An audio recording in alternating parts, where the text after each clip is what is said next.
Alright everybody, and welcome back to my channel, and today we're going to be taking a look at the classic Lemax Dragon's Breath costume shop. Let's get into it.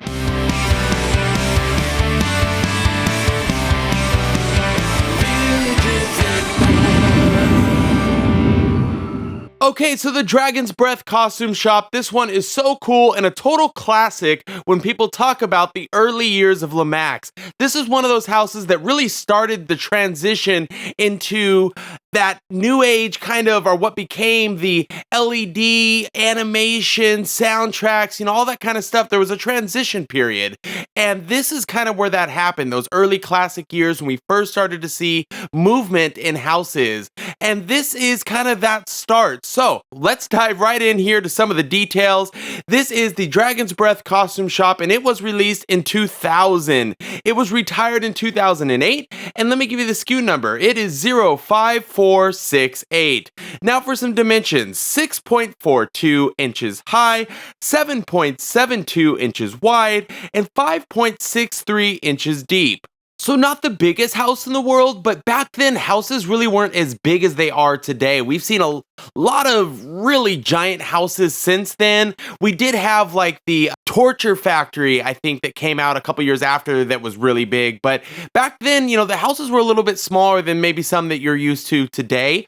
But nonetheless, it was so cool. I mean, just wait till we get into the rest of this here, but let's continue on. The product type is a lighted building, in my opinion, because it doesn't have a soundtrack and the information wasn't available. But to me, it would be a lighted building, and it is made of, in my opinion, porcelain. That's what it feels like to me. A lot of houses back then were made of porcelain. And again, this is a really old house. Info's not everywhere on this thing. So even though you can still buy them, information is a little scarce. So to me, it feels like porcelain. Now, let's talk power. This is a 6-volt DC unit, 250 milliamps. Now, I'm estimating the milliamps because, again, we didn't have that information, but I would imagine somewhere between 150 to 250 milliamps, somewhere in there. But that's just my guess, but it is a 6-volt DC unit. So this, again, being an older house, was long before the 4.5-volt DC thing. That came a lot later. Back in the day, all the early classics, for the most part, were all like something like the 6-volt units. So again, things were different back then, right? So anyways, let's move forward. As for your adapter, it is included. And for the switch, it is a on and off switch. It's going to look a little different than, of course, the ones that you're used to today, but they still function exactly the same. I do want to note that the adapter does plug into the switch, so it doesn't actually plug into the unit itself. It plugs into the switch. Now let's talk price. It is, at the time of release, $29.99.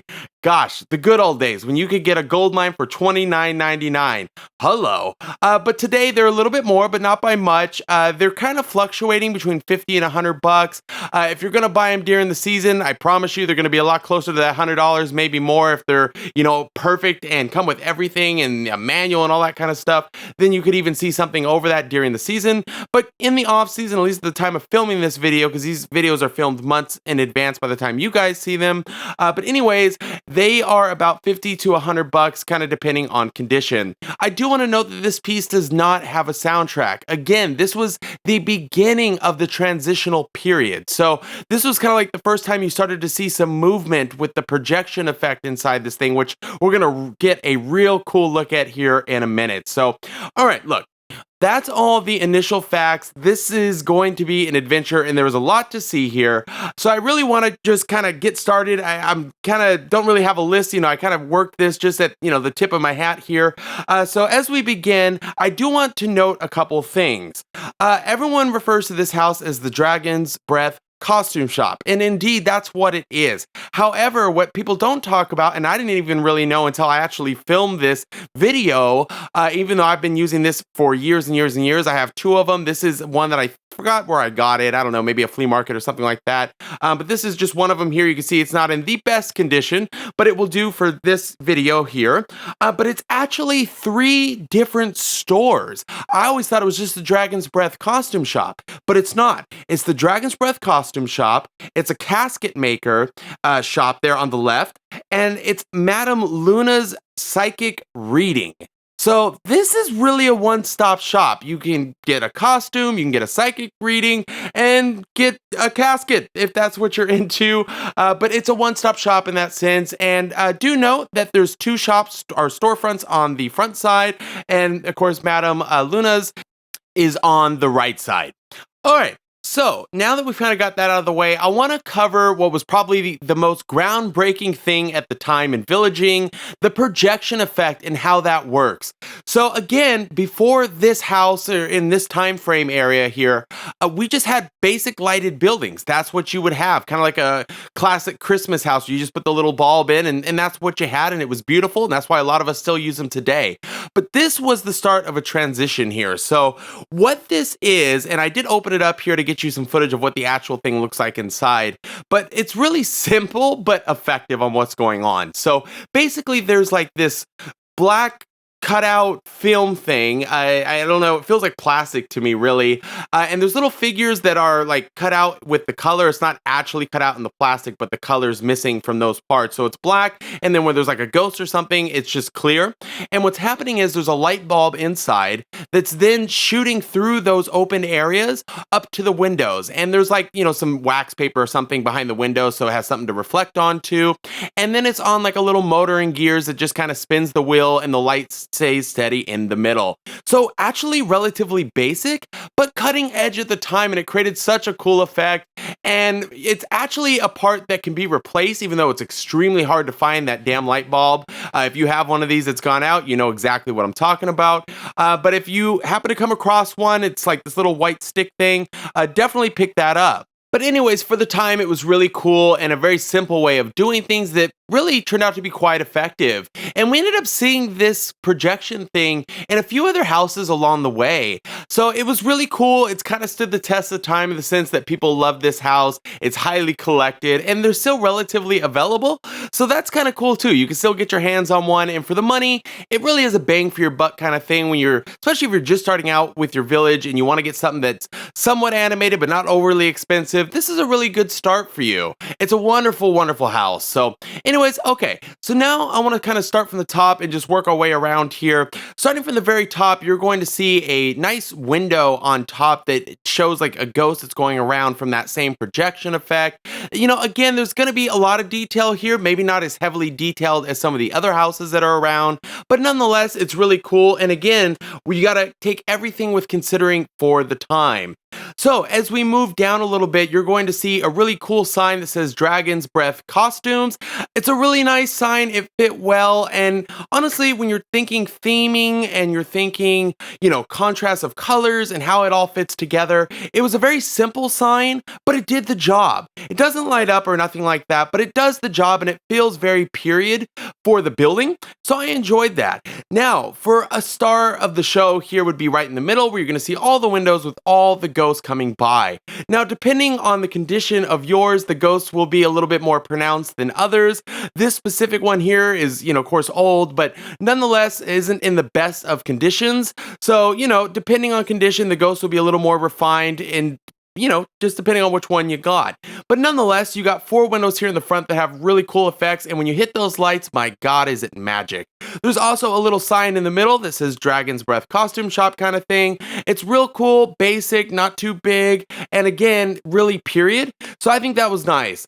As we continue to work our way down, you are going to see some really cool stuff that really says, okay, costume shop, got it. So first you're going to see some gargoyles, which are really awesome. You can see one of mine is missing a little bit of his wing, but nonetheless, very, very creepy and cool and good size nonetheless. Also, in the windows, there's going to be different masks and then some costume kind of things that, again, costume shop. It's screaming exactly what it is. When you look at it, you're going, okay, yeah, I got it. So that's the costume shop portion. However, like we said, there's 3 different stores going on here. So let's make our way over to A.J. Horton's Casket Maker. This guy has got some creepy things going on. Okay, so really cool little shack thing that's kind of connected to the building. A little bit of detail, nothing too over the top. I do enjoy the sign, and it does have a little casket right outside the door as well. So that's kind of cool. with a little bit of like a sidewalk trim. Well, it's actually kind of like brick, but anyway, a little bit of a trim that goes around. So it's kind of nice. The door's a little cracked and it does show a little light coming from the inside. So that's kind of a nice effect, especially when the lights are off. And I will be hitting the lights a little bit later so you can really take in this house for all its glory. All right, so let's make our way over for a psychic reading here. On the far right side, we are at Madame Luna's psychic reading. So this thing is cool. It has a couple signs, a little bit of advertisement kind of thing. It's up this beautiful staircase that goes to the second story. And I like that. They could have put these things in any order, but I like the fact that it's kind of hidden away a little bit. And you kind of have to look for it to know that it's there. It's one of those little Easter eggs, I guess. But nonetheless, it's really, really nice. So let's talk a little bit about the house overall. I really like this for starting a village, especially Spooky Town. If you're heavy into Spooky Town, this is a must-have for you. The price is great. The detail's cool. I love the red bricking, the little, blue overhang thing. It's nice. And it feels to me like the classic years that it is. I mean, it really represents classic Lemax. I do want to note one other thing for you guys about this house that I think they didn't have to do, but thank God they did it because it's so cool. On pretty much every side of this building, no matter where you look, you can see the projection effect. So there's windows kind of all over this place, whether you're looking at it from the back, the sides, or the front, the projection effect in some form can be seen, and I love that. That makes it a little more universal, on where you put it. Because, if you are going to get a back view of this thing, depending on where it's at in your village, there's actually something to be seen there. Versus a lot of houses just kind of have a flat, kind of basic back. This one, you can actually see something happening from all angles. And it gives it a really spooky effect, especially at night. So this is one of those houses that I try to use pretty much every year. It's the house that I grew up on as well, that was passed down to me. Like I said, I have two of them. This thing is just great. This one here, I wanted to show you guys, this was, I think, a flea market find or something like that. And, they're out there. I always talk about that. Check your local Goodwill, Savers, whatever you got in your area, flea markets, because you never know what you're going to find.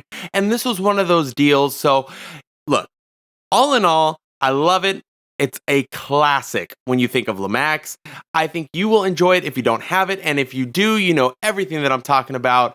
This thing is just spooky. That's what it is. So before I drag on anymore, I'm going to go ahead and hit the lights. Thank you so much for continuing to take this journey with me. And as always, please don't forget to hit that subscribe button. And I'll see you on the next one.